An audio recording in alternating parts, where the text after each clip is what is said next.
कविता जी दिल्ली से। राधा वल्लभ। महाराज जी आपके चरणों में कोटि कोटि प्रणाम। महाराज जी, यदि व्यक्ति मन की गहराई से अध्यात्म से जुड़ता है और जीवन के अपने लक्ष्य को प्राप्त करने के लिए परिश्रम करने में कभी कमी रखता है, तो क्या ये उचित है?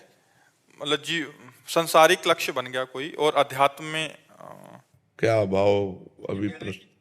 महाराज जी, मतलब जैसे हम सोचते हैं कि अध्यात्म की तरफ जा रहे हैं, पर कर्म भी जरूरी है और कर्म हमें भौतिकता की तरफ कई बार ले जाता है।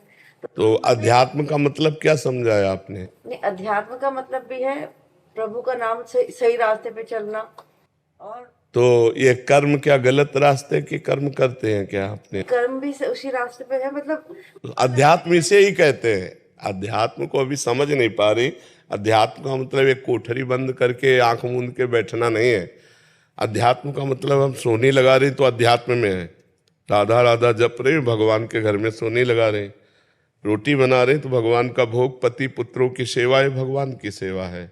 जो भी मान लो आप मास्टर हैं तो विद्यार्थी रूप भगवान आए, उनको हम पढ़ा रहे हैं। आप डॉक्टर हैं तो मरीज रूप भगवान आए, उनकी सेवा कर रहे हैं। आप वकील हैं, आप न्यायाधीश हैं तो धर्म के साक्षी होकर के दोषी को दंड दिलाना, निर्दोष को मुक्त करो, ये सब भगवान का ही तो भजन है, ये अध्यात्म ही तो है।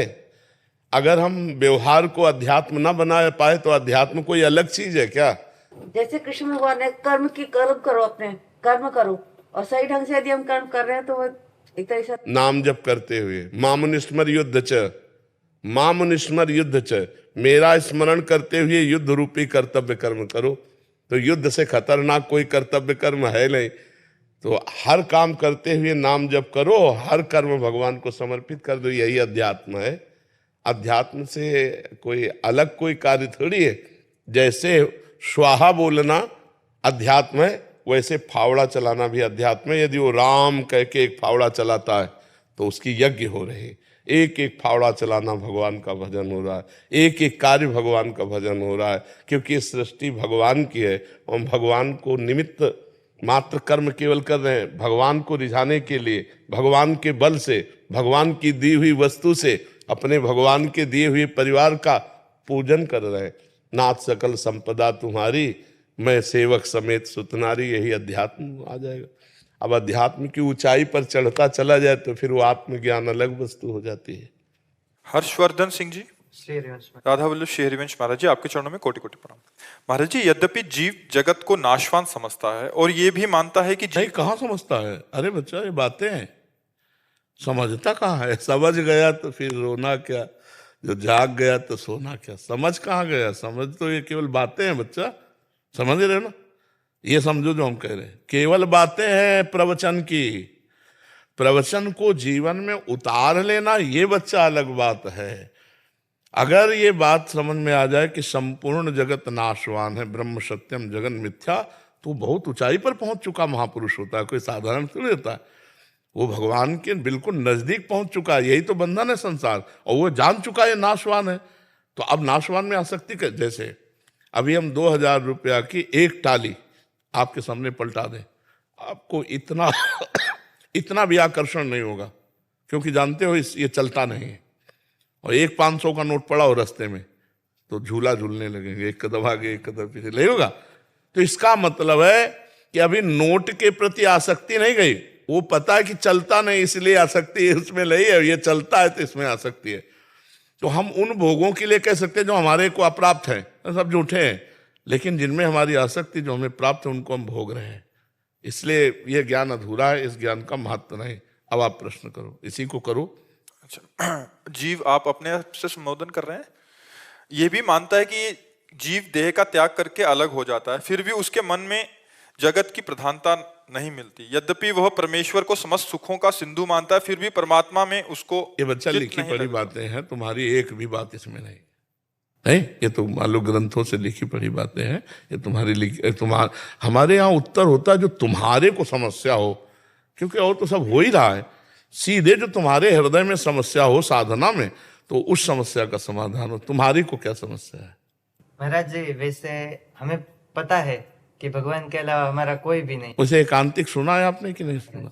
तो हमने कई बार कहा, जो तुम्हें पता है जिसका प्रयोग नहीं कर पाते हो, तो तुम्हारे अंदर भजन की कमी है। अपनी जानकारी का सही समय पे सही प्रयोग ना कर पाना भजन की कमी है।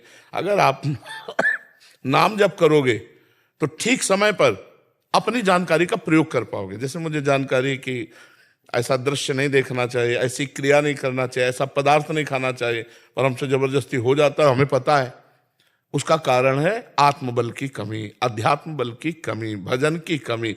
अध्यात्म नित्या तो विनिवृत्त कामा, अध्यात्म नित्या तो विनिवृत्त कामा। अगर अध्यात्म में स्थिति है तो समस्त कामनाओं का त्याग स्वाभाविक हो जाएगा। नाम जप करो बच्चा, हमारे पास एक ही दवा है। क्योंकि जैसे देह और उनके संबंधी में जैसी प्रीति रहती है, ऐसे संतान और प्रभु में कम रहती है। मलिन हृदय जब निर्मल होगा तो निर्मल जन मन सो मोहि पावा, मोहि कपट छल छिद्र न भावा। जब निर्मल मन हो जाएगा तो प्रभु और प्रभु के जन प्राण प्यारे लगने लगेंगे। इसलिए निर्मल मन के लिए विवेक चाहिए, क्योंकि विवेक विचार के द्वारा ही हम असत क्रियाओं को त्याग कर सत अनुष्ठान करके मन को निर्मल कर पाते हैं। और विवेक होता है सत्संग से, वो तुम्हें प्राप्त है। अब नाम जप करो, जितना नाम जप करोगे उतना ही मन निर्मल होता जाएगा, उतना ही आपको संसार झूठा नजर आने लगेगा। यहां तक कि अगर भगवत तत्व का बोध हो जाए तो संसार गायब हो जाता है। जे ही जाने जग जाए हेराई, जागे जथा स्वप्न भ्रम जाई। जैसे स्वप्न में जागने पर पूरा मिथ्या स्वप्न लगता है, ऐसे ही जब हमें परमात्म तत्व का ज्ञान हो जाता है तो संसार झूठा नजर आता है। पर ये सब बातें लिखी हुई हैं, इनको अनुभव करने के लिए पूरा जीवन लग जाता है। बहुनाम जन्मनावंते ज्ञानवान माम प्रपद्यते वासुदेवा स्वरमित सा महात्मा सुदुर्लभा। बहुत जन्मों की साधना, तो नाम जप में लगो तो बच्चा बात बनेगी। ब्रह्मचर्य से रहो, गंदे दृश्य मत देखो, गंदे बच्चों का संग मत करो, गंदा आहार मत करो, नाम जप करो। सब ये जो लिखा है तुम्हारे दिमाग में चलने लगेगा, वो तुम्हारी अनुभूति बन जाएगा। वो अनुभूति ही काम करती है। नहीं तो प्रवचन कर ले और माया के संग खेले, माया के पार्षदों के संग खेले, काम करो तो लोभ मोह मद मत्सर, तो किस काम का ज्ञान, किस काम का। तो इसलिए नाम जप करो, पवित्र भोजन पाओ, अच्छे आचरण करो, माता पिता की सेवा करो। महाराज एक मीराबाई का एक भाव एक लाइन में सुना दे। एक लाइन सुनाना है तो सुना दो। गुरु के ज्ञान रंगू तन कपड़ा, गुरु के ज्ञान रंगू तन कपड़ा, मन मुद्रा। ये गुरु के ज्ञान, नान का तात्पर्य, गुरु के ज्ञान से मैं तन का कपड़ा रंगूंगी, ऐसा। ज्ञान, ज्ञान, ज्ञान। आप नान बोल रहे हो ना? गुजराती में हम ज्ञान बोलते, ज्ञान, ज्ञान। अच्छा अच्छा, तो गुजराती तो हमें आती नहीं। हाँ, गुरु के ज्ञान। गुरु के ज्ञान रंगू तन कपड़ा, मन मुद्रा पहरूंगी, मन मुद्रा पहरूंगी। प्रेम प्रीत से मैं हरि गुण गाओ, प्रेम प्रीत से मैं हरि गुण गाओ।